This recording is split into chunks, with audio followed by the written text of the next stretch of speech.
વલસાડ જિલ્લામાં પડેલા વિક્રમજનક વરસાદે માત્ર જિલ્લાને જ નહીં પરંતુ પડોશી દમણને પણ ભારે નુકસાન પહોંચાડ્યું છે। ધરમપુર અને કપરાડાના ઉપરવાસમાં થયેલા ભારે વરસાદના કારણે તમામ નદીઓમાં પૂર આવ્યું હતું। વાપી પાસે વહેતી કોલક નદીના ધસમસતા પ્રવાહે દમણના પાતળિયા ચેકપોસ્ટ પાસે હાઈવેનો રોડ ધોવી નાખ્યો। ઓરંગા, દમણગંગા અને કોલક સહિતની નદીઓએ અનેક વિસ્તારોમાં વિનાશ વેર્યો હતો। રોડનો મોટો હિસ્સો તૂટી જતા વાહન વ્યવહાર માટે જોખમ ઊભું થયું હતું, જેને પગલે દમણ પ્રશાસને પાતળિયા ચેકપોસ્ટ તરફ જતો હાઈવે તાત્કાલિક અસરથી બંધ કરી દીધો હતો। રસ્તો ધોવાઈ જતા દમણના વહીવટીતંત્ર દ્વારા યુદ્ધના ધોરણે સમાન કામની કામગીરી શરૂ કરવામાં આવી હતી।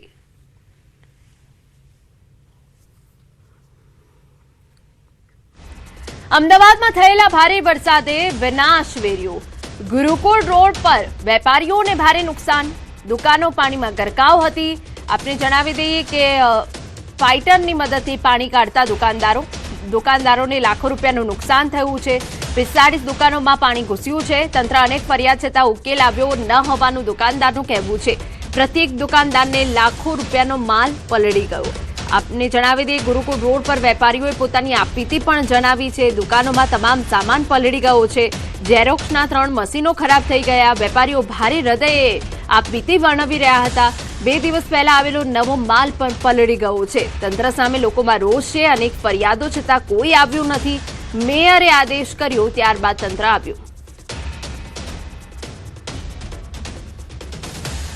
અમદાવાદમાં થયેલા ભારે વરસાદના કારણે ઠેર ઠેર પાણી ભરાઈ ચૂક્યા છે। લોકોને લાખો રૂપિયાનું નુકસાન જે છે ત્યાં વરસાદના કારણે વેઠવાની નોબત આવી છે। આપ જે દ્રશ્ય જોઈ રહ્યા છો તે ગુરુકુલ વિસ્તારના દ્રશ્યો છે કે જ્યાં લોકોની દુકાનો જે છે તે તમામ પાણીમાં ગરકાવ થઈ ચૂકેલી જોવા મળી રહી છે। મશીનના મારફત આ પાણી કાઢવાની જહેમત જે છે તે ઉઠાવવામાં આવી હતી અને ત્યારબાદ આજે હવે આ પાણી જે છે તે કાઢવામાં આવ્યું છે, જેના કારણે આ તમામ દુકાનદારોની હાલત જે છે તે બેહાલત થઈ ચૂકી છે। એટલે કે તમામ દુકાનની અંદર જેટલો પણ સામાન હોય તે તમામ સામાન જાણે પાણીમાં પલળી ગયો હોય, એક પણ રૂપિયાનો સામાન ન બચ્યો હોય તે પ્રકારની સિચ્યુએશન અત્યારે હાલ અહીંયા આ પરિસ્થિતિની અંદર જોવા મળી રહી છે।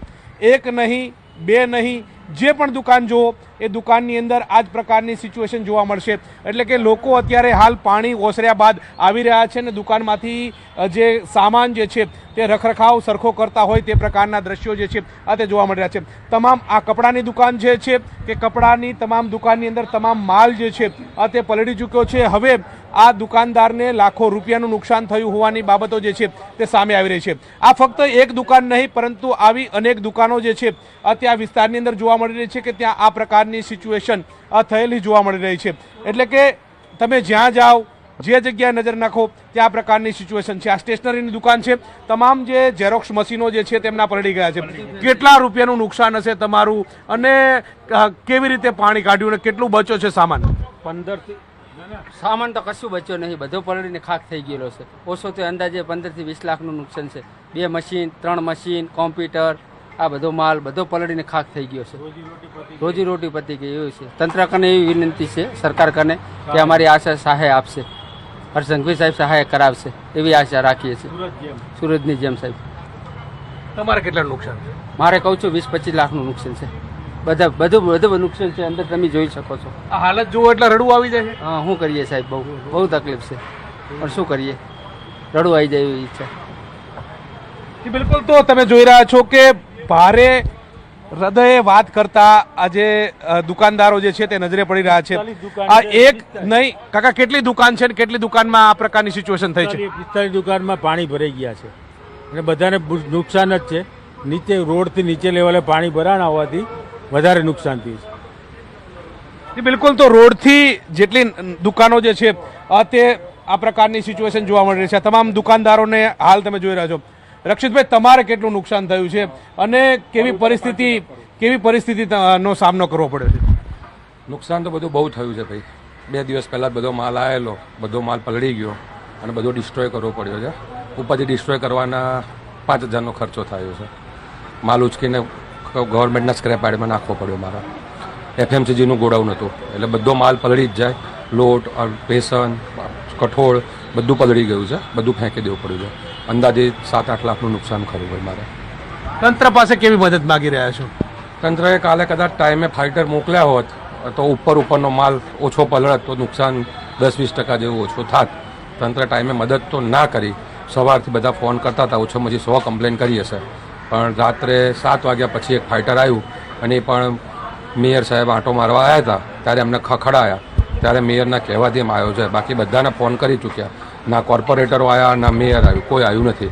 આ પરિસ્થિતિમાં જે મુકાયા હોય તે પ્રકારે લાગી રહ્યું છે. જોઈ રહ્યા છો કે આ દુકાનદારો કેવી રીતે પોતાની દુકાનમાં પાણી ઘૂસ્યા હતા અને કેવી રીતે પાણી બહાર કાઢી રહ્યા છે. હજુ સુધી આ પ્રકારની જહેમત ઉઠાવવી પડે છે, એટલે કે ફાયર ફાઇટર મૂક્યા છે, છતાં પણ દુકાનદારોમાં આ જ પ્રકારની સિચ્યુએશન જે છે તે જોવા મળી છે. પ્રત્યેક દુકાનદારોને આ પ્રકારની નુકસાનીનો સામનો કરવાની નોબત જે છે તે આવી છે. આવી મોટી મોટી દુકાનો તમે જોઈ રહ્યા છો. આ મોટી મોટી દુકાનદારો જે છે કે જેઓનું ટર્નઓવર લાખો રૂપિયાનું હોય છે, પરંતુ લાખો રૂપિયા જાણે પાણીમાં ગરકાવ થઈ ચૂક્યા હોય તે પ્રકારે લાગી રહ્યું છે. પાણીમાં લાખો રૂપિયા ધોવાઈ ગયા હોય તે પ્રકારની સિચ્યુએશન આ વરસાદના કારણે થઈ છે. જ્યાં નજર નાખો 45 જેટલી દુકાનો જે છે, અહીંના સ્થાનિક લોકોના કહેવા પ્રમાણે 45 જેટલી દુકાનો જે છે અને કમ્પ્લેનો કરી હોવાની વાત પણ કરે છે, પરંતુ ક્યાંય કશું હાથમાં ન આવ્યું હોય તે પ્રકારની સિચ્યુએશન જોવા મળી રહી છે.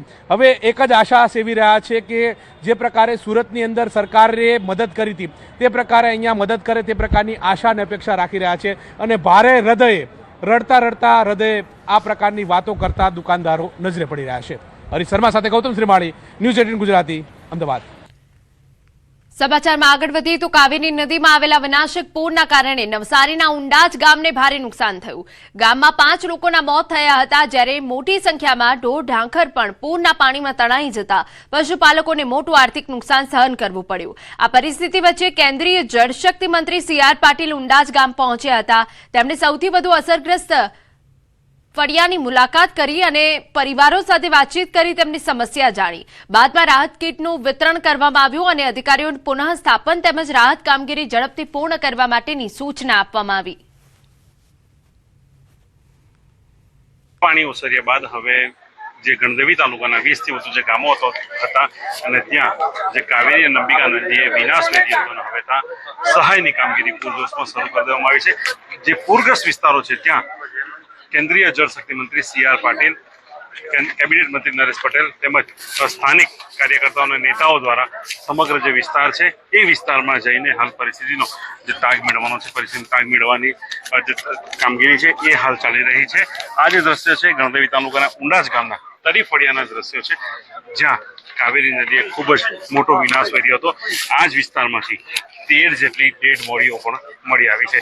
આ જે વિસ્તાર છે તળી ફળિયું ત્યાંના લોકોના ઘર ઉપર પાણી ફરી વળ્યા હતા અને એટલા ભયાવહ દ્રશ્ય હતા કે લોકો છત પર બેઠા હતા અને છત પર પણ પાણી ફરી વળતા જે વૃદ્ધો હતા એ આ પાણીમાં ડૂબી ગયા હતા. અને આ જ વિસ્તારમાંથી કેટલી અંદાજિત ગઈકાલે પણ 4 થી વધુ ડેડ બોડી મળી હતી. આજે પણ વધુ એક ડેડ બોડી મળી આવી છે. એમ નવસારી જિલ્લાના ગણદેવી તાલુકામાં જો વાત કરવામાં આવે તો કુલ 15 થી વધુ જે ડેડ બોડીઓ છે એ મળી આવી છે. અને હવે આ તમામ જે વિસ્તારોમાં પહોંચ્યા છે ને ત્યાં જે લોકોને સહાય આપવાની જે કામગીરી છે એ હાથ ધરી દેવામાં આવી છે. ખુદ CR પાટીલ, કેન્દ્રીય જળશક્તિ મંત્રી તેમજ નવસારી સાંસદ CR પાટીલ દ્વારા આ વિસ્તારના જે લોકો છે લોકો પાસે રૂબરૂ મળીને માહિતી મેળવી રહ્યા છે કે પરિસ્થિતિ કઈ હતી ને લોકોની હવે હાલત શું છે. પ્રવીણ પટેલ, ન્યૂઝ 18 ગુજરાતી, નવસારી.